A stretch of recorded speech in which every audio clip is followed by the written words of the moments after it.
চাতক পাখির মতন চেয়েছিলাম যে একটুখানি বৃষ্টি। ভগবান কি না পারে বলো তো।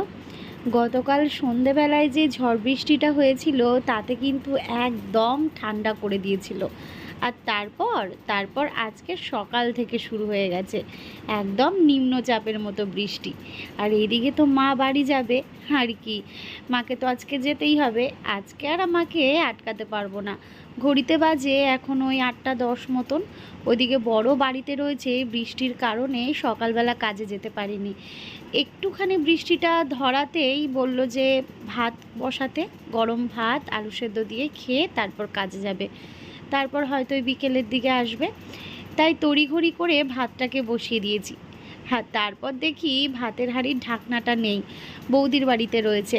আসলে গতকালকে ওই খিচুড়ি নিয়ে গেছিলো, তাই আবার এখন আনতে যাচ্ছি। সকালের ওয়েদারটা বেশ ভালোও লাগছে কিন্তু, জানো তো, বেশ একটা শান্ত শিষ্ট মেঘলা মেঘলা বৃষ্টি পড়ছে। এমন সময় টিভি চলবে, চাদর মুড়ি দিয়ে দেখতে হবে কোনো মুভি।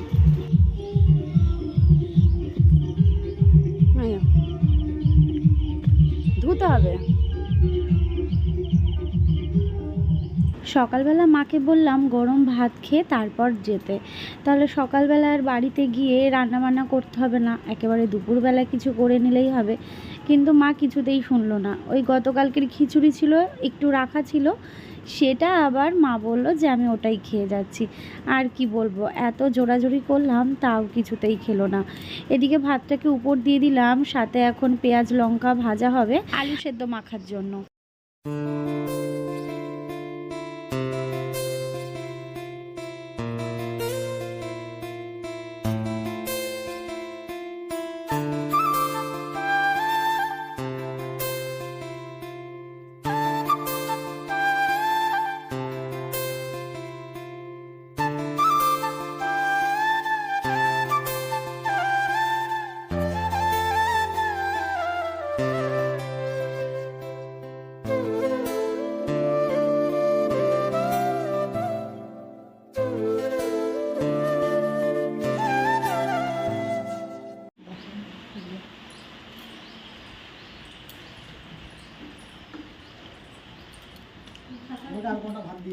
দিয়ে যাবো, এনাও জল না।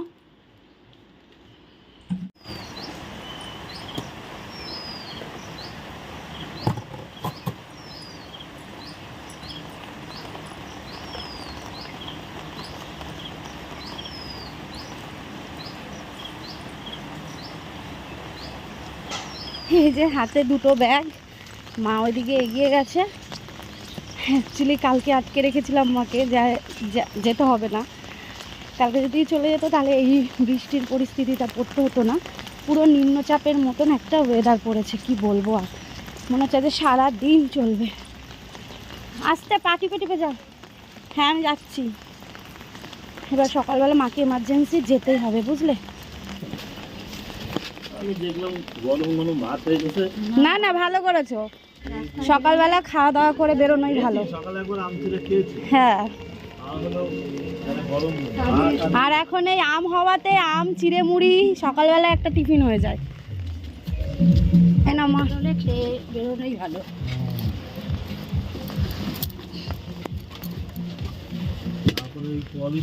লাগানো ছিল না। হ্যাঁ, বাড়িতে বসে লাগাইলাম। সাবধানে যেও। হ্যাঁ, এসো।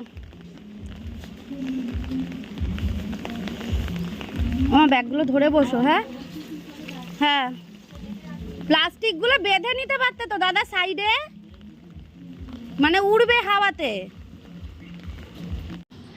ওর দিদুনকে টোটোতে তুলে দিয়ে আসার পর সোনা পাপা কিন্তু ঘুম থেকে উঠে পড়েছে। আজকে একটু বেলা পর্যন্তই ঘুমিয়েছে। তারপর ওর বাবা চলে গেল কাজে। তো একে একে সবাইকে চলে যেতে দেখে সোনা পাপার কিন্তু মনটা বেশ খারাপই হয়েছে। আর বিশেষ করে ওর বাবা চলে গেছে বলে সোনা পাপার মনটা অনেক খারাপ, কান্না করছিল। আজকে সারা দিনটা সোনা পাপা আমার সাথেই কাটাবে, না দিদুনকে পাবে না বাবাকে পাবে।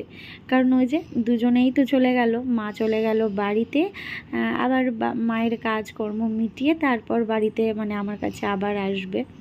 আর এদিকে ওর বাবাও চলে গেল কাজে, যেতে তো হবেই কাজে, তাই না? আর এদিকে আমি স্নান করে পুজোটা দিয়ে নিয়েছি। পাপা চলো চলো, স্নান করতে হবে। এই যে খেলছে, আবার বসে পড়লে। এই যে খালি গা রয়েছে বলে আর দেখালাম না। ছেলের জানো তো চুলটা কেটে দেবো ভাবছি।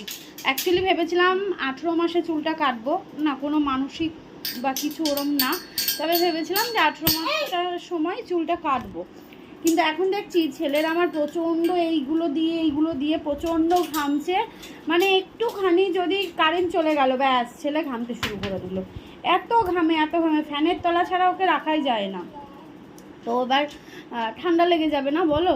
তো ওই জন্য ভাবছি যে চুলটা কেটে দেবো। তো চুলটা বাড়িতেই কাটা হবে, ওকে কোনো সেলুনে নিয়ে যাব না। তার কারণ ভয়ের জন্য, যে ও যা ছটফট করে আর ওর বাবাকে চিপকে ধরে থাকবে, তারপর কিভাবে কি হবে আমার ভীষণ এটা নিয়ে প্রচণ্ড টেনশন হচ্ছে। তো ওই জন্যে ওই কি বলে, বাড়িতে আছে একটা জিনিস, ওই ট্রিমার, তো সেটা দিয়েই ট্রিম করে কেটে দেওয়া হবে আর কি। তো দেখা যাক ওটা কবে করা হয়। আজ শুক্রবার, আজকেই করবে বলেছিল, তো হয়তো আজকে আর হবে না। আজকে কারণ ও কাজ থেকে আসবে বিকেল 4-5টা হয়ে যাবে, তো হয়তো রবিবার দিনকে কাটা যেতে পারে। কাল তো শনিবার।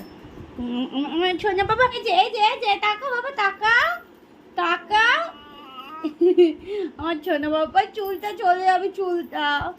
চলো বক বক পরে হবে, আগে ছেলেকে এখন স্নান করায় খাইয়ে ওকে ঘুম পাড়াবো। তারপর দুপুরে রান্না আছে, চিকেনটাকে বার করে রাখলাম ফ্রিজ থেকে, দুপুরবেলা শুধু চিকেন কষা করবো, তাহলে রাতের জন্য হয়ে যাবে, রুটি করে নিলে হয়ে যাবে। স্নান কমপ্লিট, ঠিক আছে? সবসময় বকা দিতে হয় না সবাইকে, ঠিক আছে? স্নান কমপ্লিট।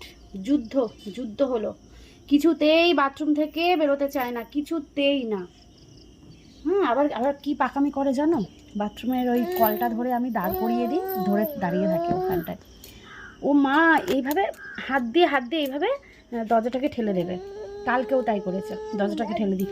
মা বলছে আমি দেখছি না তুমি স্নান করছো, আমি দেখছি না, তুমি স্নান করো।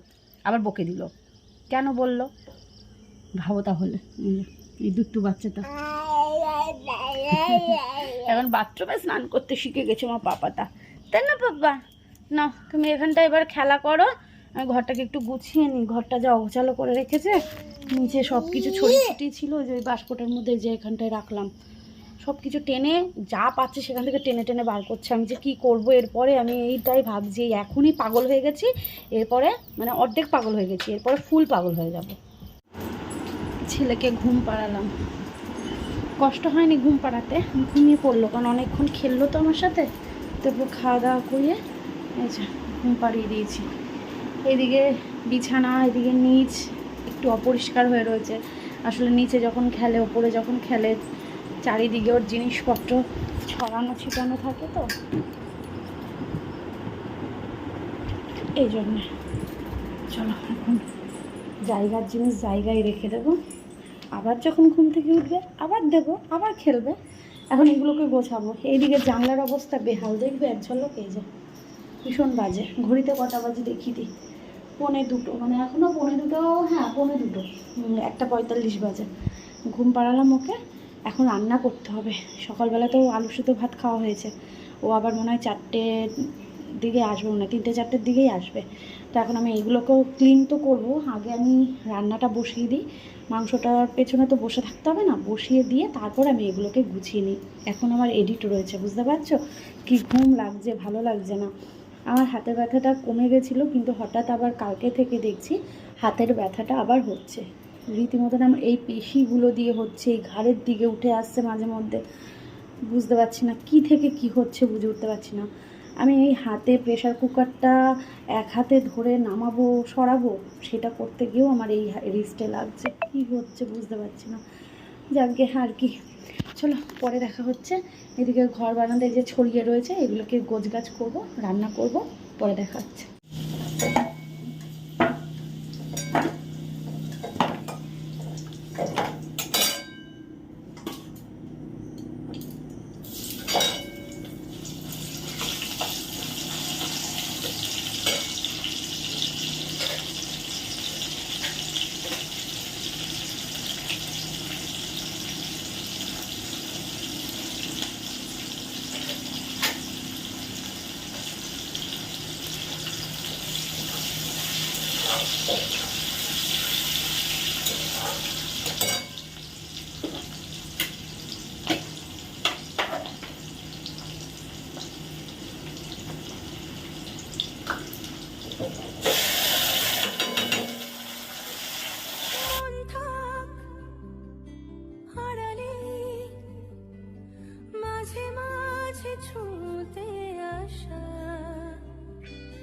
জানি হাত বাড়ালে ধরা দেবে ভালোবাসা। তুমি পথে চেনো, পাশে আছি জেনো, আমাকেও সঙ্গে নিলে থেকে যাব তোমায় আমায় মিলে, থেকে যাব তোমায় আমায় মিলে।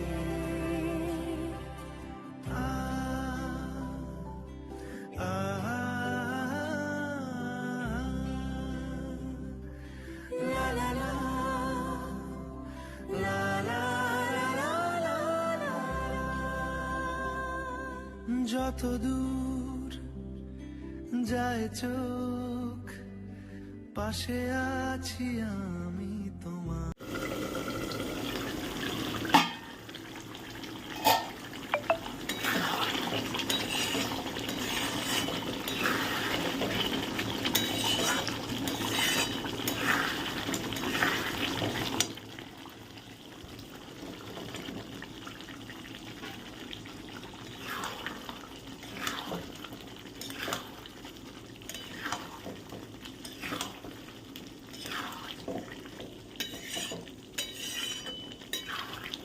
রান্না করতে করতে কত কি করে নিলাম, ঘর গুছিয়ে ফেললাম, ঘর ঝাড় দিয়ে নিলাম।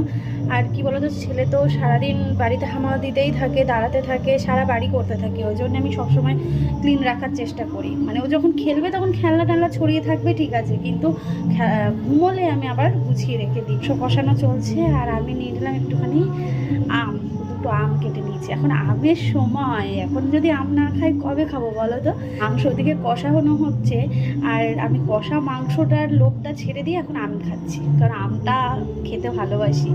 তবে জানো তো, এইভাবে কেটে যদি কেউ আমার সামনে এরকম দেয় তাহলে কিন্তু বেশ ভালো লাগে। ঘড়িতে বাজে প্রায় ওই 5:30 মতো। এখনও কিন্তু আমার বর কাজ থেকে আসেনি, বলেছিল 3:30 4টের মধ্যে আসবে। আমি তো না খেয়ে বসে রয়েছি যে একসাথে আসলেই খাবো। সকালবেলা ভাত খাওয়া হয়েছে, তাই জন্যে দুপুরবেলা একটু দেরি করলেও সমস্যা নেই, কিন্তু 5:30 বেজে গেল। কতটা খিদে পেয়েছে, এখনও আসেনি। প্রায় 10-15 মিনিট পর আসলো। আর এদিকে ভাত বেড়ে দিয়েছি আর মাংস একদম ঠান্ডা হয়ে গেছে। তো খাওয়া দাওয়াটা অনেকটা বিকেলেই করা হলো। তো খেয়ে গেছিলো হচ্ছে জল আনতে, আর সাথে আমিও সোনা পাপাকে নিয়ে গেছিলাম। তো এই যে সাইকেল চড়ে চড়ে এখন আসছে। ওদিকে দিদি বৌদি সবাই রয়েছে। বিকেলবেলার দিকটা একটুখানি রাস্তায়, মানে রাস্তা বলতে পাড়ার মধ্যে একটুখানি ছেলেকে নিয়ে হাঁটি আর কি। শুভ সন্ধ্যা বন্ধুরা, এখন ঘড়িতে প্রায় ওই 6:30 মতো বাজে। তো ছেলেকে খাওয়াবো, আমি সন্ধে দিলাম, নাইটিটা চেঞ্জ করে ফ্রেশ হয়ে সন্ধে দিলাম, দিয়ে এখন ছেলেকে খাওয়াবো। আর ওর মানে খাওয়ার আগে একটা ওষুধ থাকে, তো সেটা ওকে খাইয়ে দিলাম। এখন ওর খাবারটা করতে এসেছি, সাথে আমার জন্য হরলিক্স করে নেব।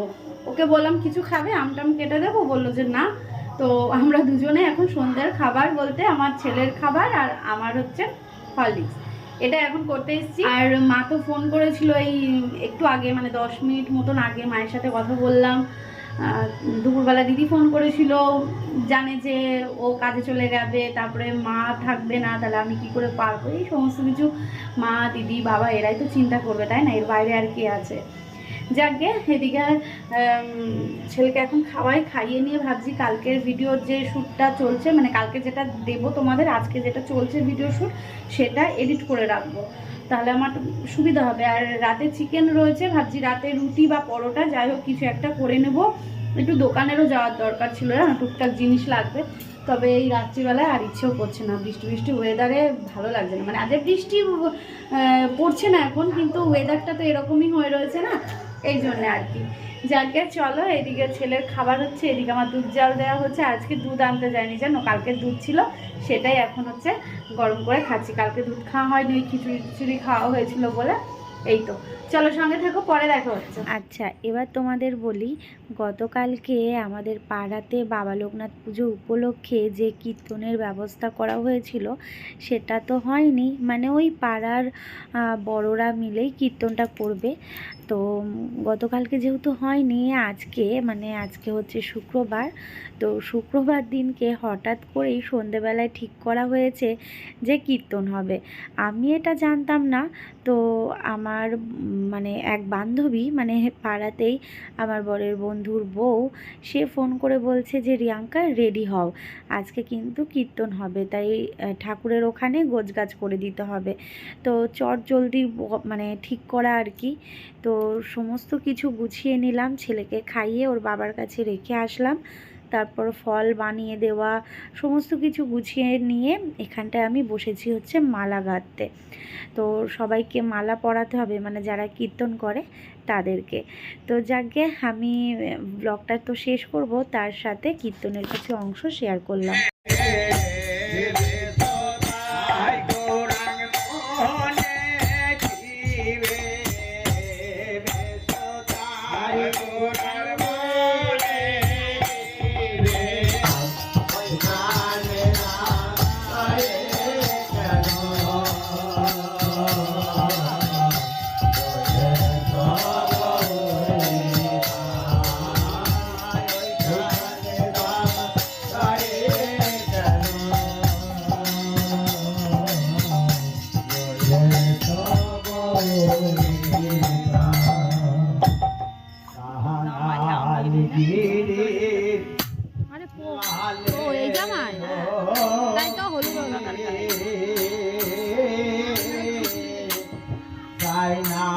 ধন